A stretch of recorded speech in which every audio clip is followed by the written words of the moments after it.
Rev up your engines!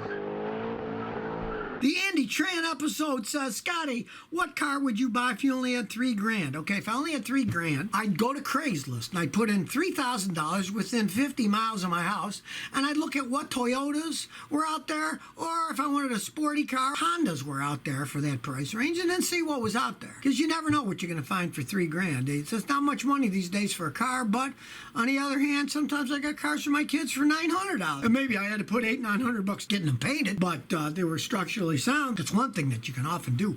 Get a car that looks beat up but it runs good, and you can always get it fixed later if you want to. As long as it runs good, you can still drive the thing around. Christian Torres says, Scotty, which cars would you rather buy from favorite to least? A 91 Infiniti M30, a 91 Honda CRX, or 91 Toyota Celica?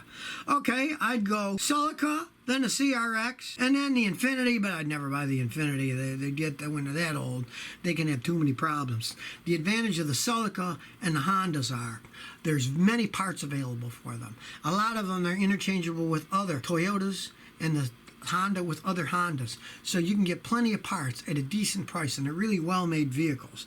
I mean, the Infiniti M30 is faster, there's no arguing that. In terms of reliability, the Toyota Celica and the Honda CRX are very reliable vehicles with very good engines. Those either way, but if you're talking about an automatic transmission, then I would only take the Celica. I wouldn't get the Honda. I'd only get the Honda if it was a standard transmission. Nisha Sharma says, which hybrid car is the best, Scotty? Well, I'm not a fan of hybrids and I wouldn't buy one, but there's no arguing that the best hybrid is a Toyota Prius. They're now celebrating their 20th anniversary. They were the first mass-produced hybrid car, and they still are the best one for the money. There's no arguing that. I've had customers buy them and have 200,000 miles of pretty much trouble-free driving with the things. They really are the best. They get the best gas mileage. They keep modifying them to make them better. I would say the worst is the Honda.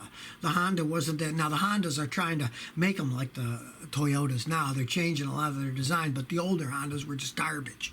I would not buy an old Honda hybrid, but yeah, the Prius says you really can't beat them. It's their 20th anniversary this year, so, and they've sold millions of those things. 2JZ GTE says, Scotty, what do you think of a 2014 Volkswagen Golf Sport TDI with automatic transmission with 130 kilometers, or a 2017 Honda Accord V6 with an automatic transmission with 90,000 kilometers?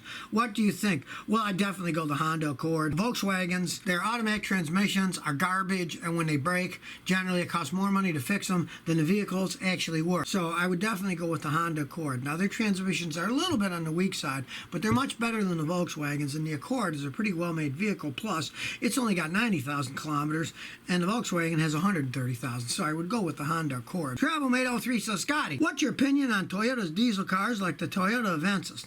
Well, you know, I have very little experience with Toyota diesel cars because they never really sold many of them in the United States. Years and years and years ago, they put them in Camrys. I believe they made a diesel, and it was a massive failure. Now they're coming back out, and I know people in England, and they bought them in England. They said they never had any problems with it, so I'm assuming that they're pretty good vehicles. The thing is, though, diesel is not that popular in the United States. I don't think they ever will be because they pollute more, and now with modern technology, the gasoline engines are getting to the point where they get almost the same gas mileage as the diesels, and they have better acceleration than the diesels. So I don't think diesels are ever going to be big in the United States for anything other than big giant trucks are pulling a lot of weight. For cars, they never made it in the United States. And I talked to people in England, and they were telling me when I was in London, they said now their government's telling them we want to get rid of diesel and pollute. We want to go to gasoline cars and electric cars. So they told the people to buy diesels. Now they're screwing them over and trying to tell them not to buy diesels. So maybe it was a smart move not to buy diesels here in the United States for cars much. Honey Huckam says, Scotty, please help me. I have a 95 Lexus ES 300. The door's no longer open from the outside.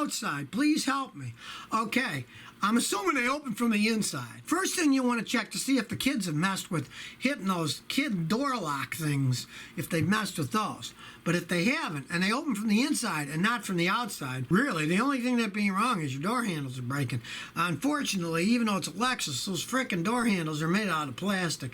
I mean, my wife's, it looks like chrome. You're like, ooh, chrome metal. No, it's chromed plastic. You can chrome plate plastic, and they have done that, and usually it's the handles broken, so just replace the ones that you really have to have. It's a four-door. You might just want to chase the drivers and the passengers, and then open the other ones from the inside.